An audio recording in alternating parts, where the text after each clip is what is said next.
A nuclear aircraft carrier sits dead in the Pacific. 5 days of reactor failure. Dozens of nuclear engineers from the Navy's most elite teams brought in. Top contractors flown in from around the world. Nothing works. The crisis deepens as radiation levels climb toward evacuation protocols. Then an elderly cleaning woman sets down her mop, walks past the security checkpoint, and enters the reactor room like she owns it. No explanation, no credentials shown, just weathered hands and eyes that have seen things others haven't. The engineers exchange panicked glances when she dismisses their work and asks for the original reactor schematics. Hours later, as hope fades and evacuation looms, a familiar hum begins to build from deep within the ship's core. Welcome to The Last Witness. Before we begin this story of hidden genius and classified secrets, tell me in the comments from which city in the world are you watching this video today. And if you believe stories like these deserve to be told, hit that subscribe button and help us honor those whose true identities remain hidden in the shadows of service. The USS Constellation, America's most advanced nuclear supercarrier, floated ominously still in the middle of the Pacific Ocean. What was supposed to be a routine training exercise had become a potential nuclear disaster. The ship's revolutionary reactor core had suffered a cascade failure during high-power operations, leaving 5,000 sailors trapped aboard a floating nuclear bomb. Captain Sarah Martinez paced the bridge, her uniform soaked with sweat despite the air conditioning running at maximum. 5 days had passed since the reactor scrammed itself into emergency shutdown. 5 days of the Navy's best nuclear engineers working around the clock. 5 days of mounting radiation readings that threatened to force a complete evacuation. "Status report," Martinez demanded for the 100th time. "Still critical, Captain," replied Lieutenant Commander Jackson, his voice hoarse from exhaustion.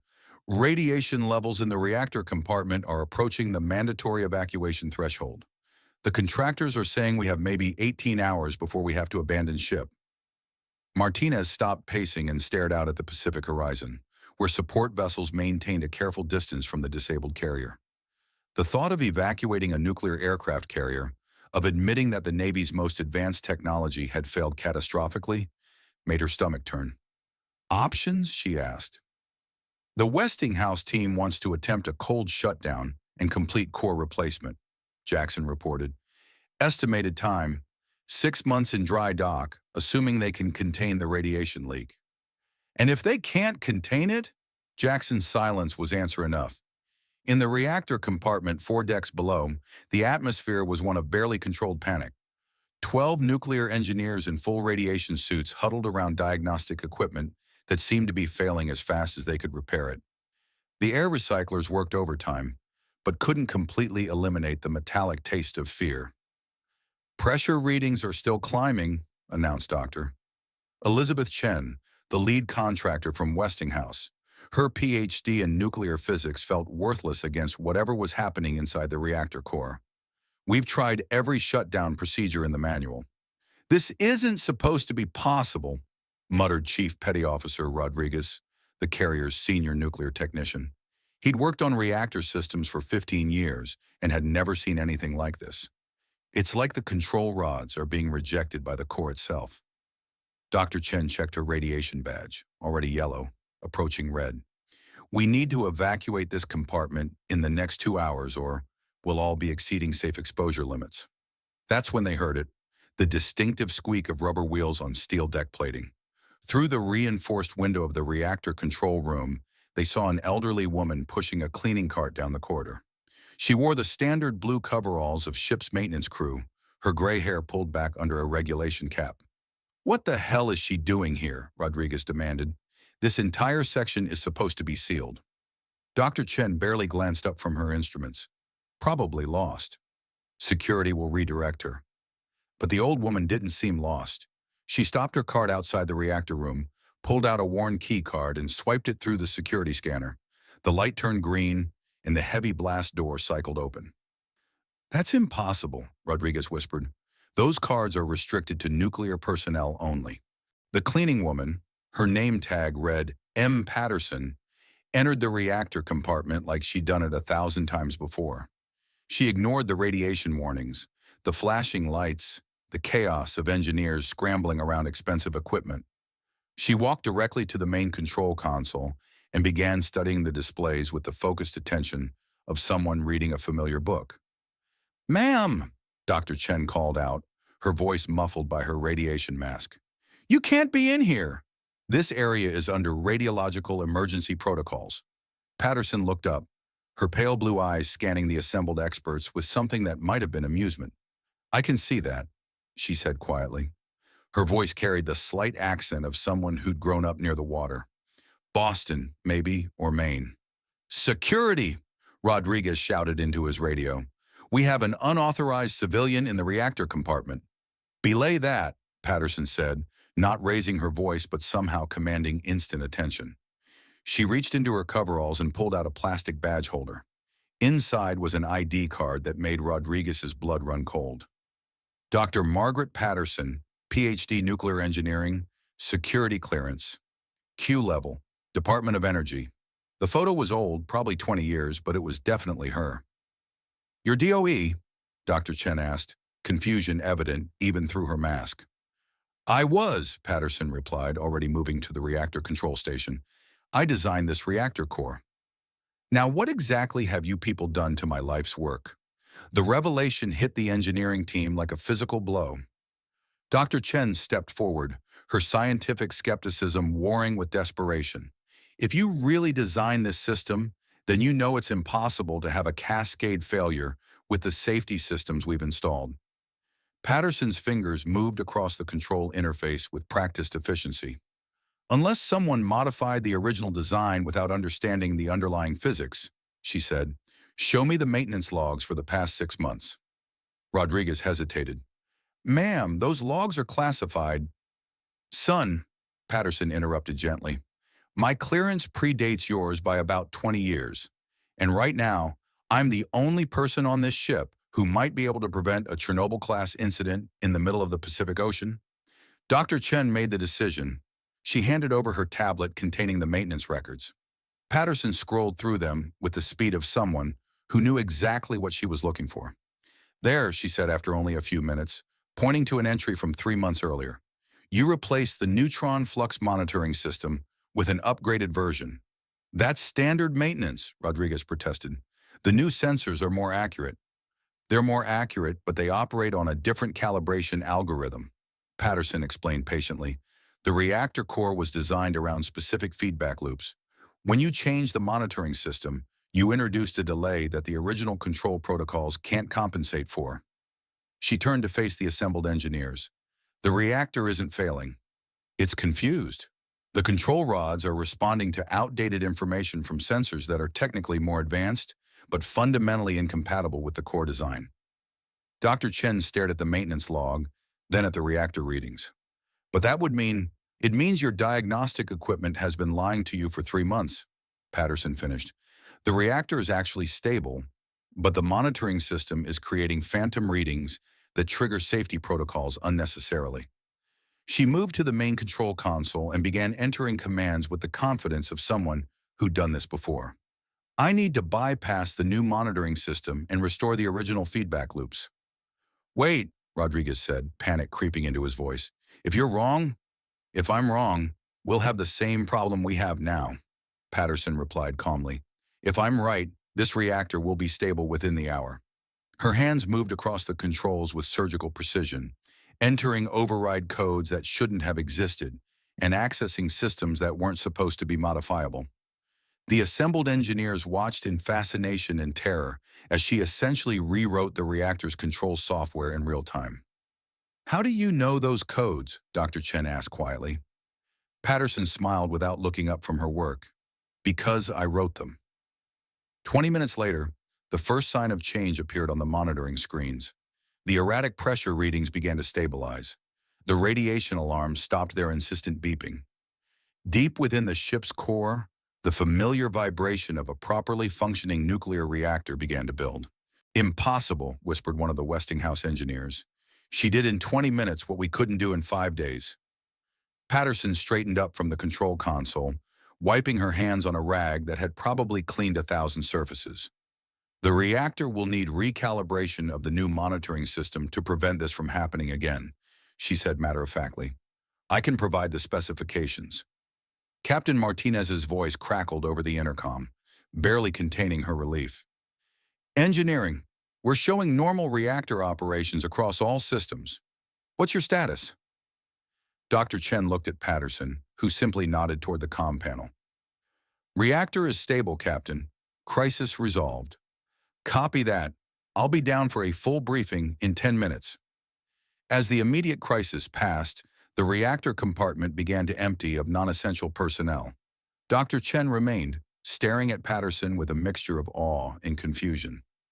Dr. Patterson, she began formally, I have to ask, if you designed this reactor system, why are you working as a cleaning woman?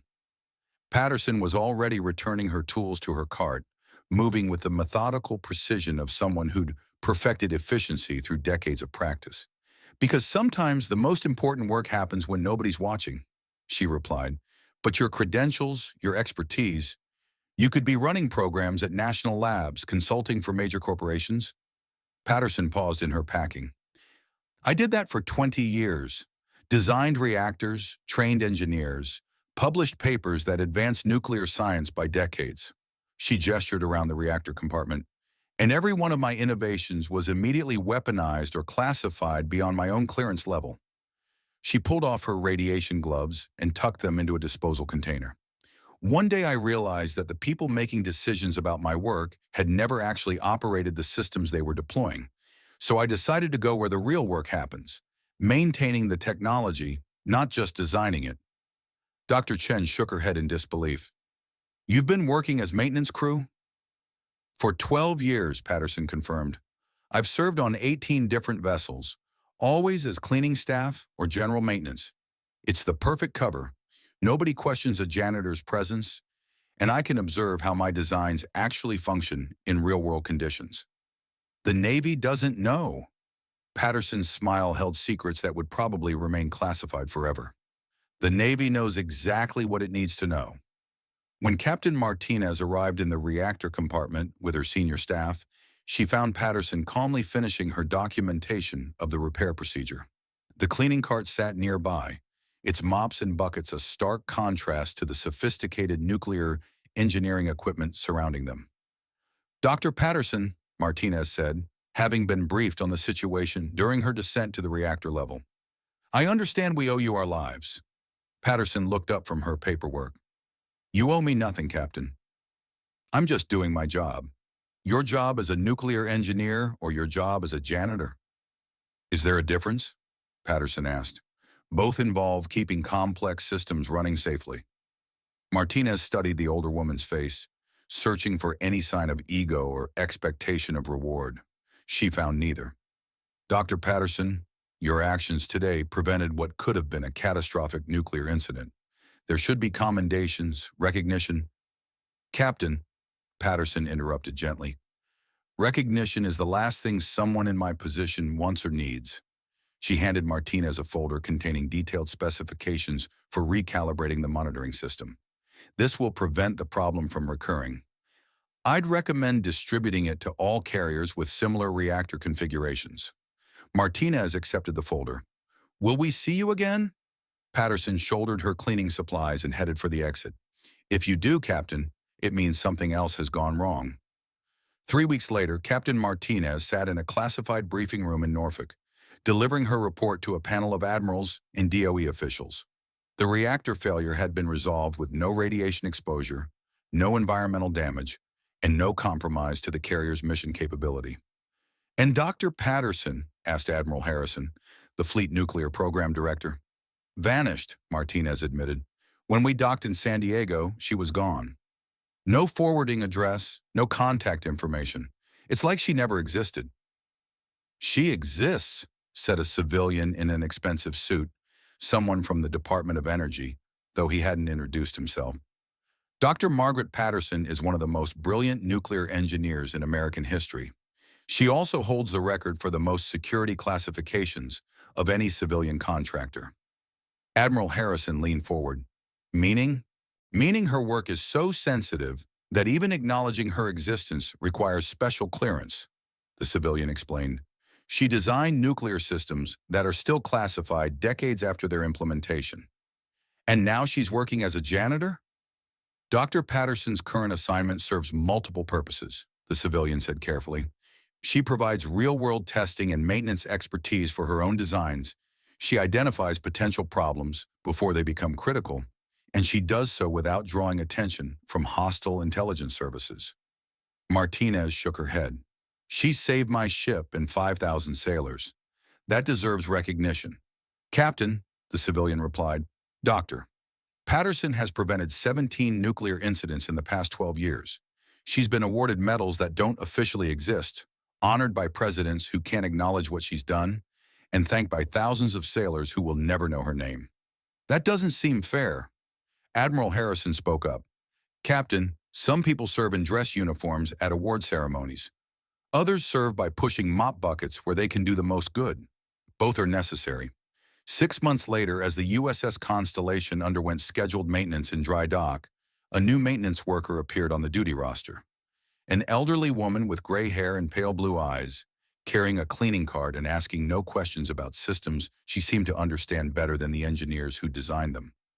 The senior nuclear technician, Rodriguez, recognized her immediately. He approached her during the first shift change. Dr. Patterson, he said quietly. Welcome back. She looked up from mopping the reactor compartment floor. I'm sorry, do we know each other? Rodriguez smiled.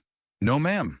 But if you ever need anything, tools, access, information, just ask for Rodriguez. Some of us remember. She nodded once, returned to her mopping, and continued the quiet work of protecting people who would never know her name. In the deepest files of naval intelligence, Dr. Margaret Patterson's service record contains commendations for preventing nuclear disasters, advancing reactor safety, and saving thousands of lives. But to the sailors who see her each day, she's just the cleaning lady who keeps their ship running. And that's exactly how she wants it. Sometimes the most important heroes are the ones hiding in plain sight, protecting us all with skills we can't comprehend and dedication we can't imagine.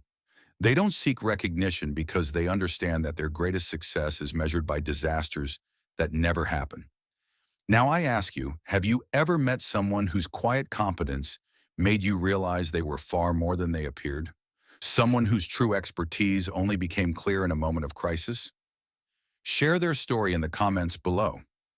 Because at The Last Witness, we believe the most powerful stories are about those who serve without seeking credit, who protect without demanding recognition, and who save lives without ever revealing their names. Thank you for watching. If this story resonated with you, subscribe, share, and help us keep alive the voices of those whose greatest victories remain forever classified. And remember, the next time you see someone doing humble work with unusual skill, look closer.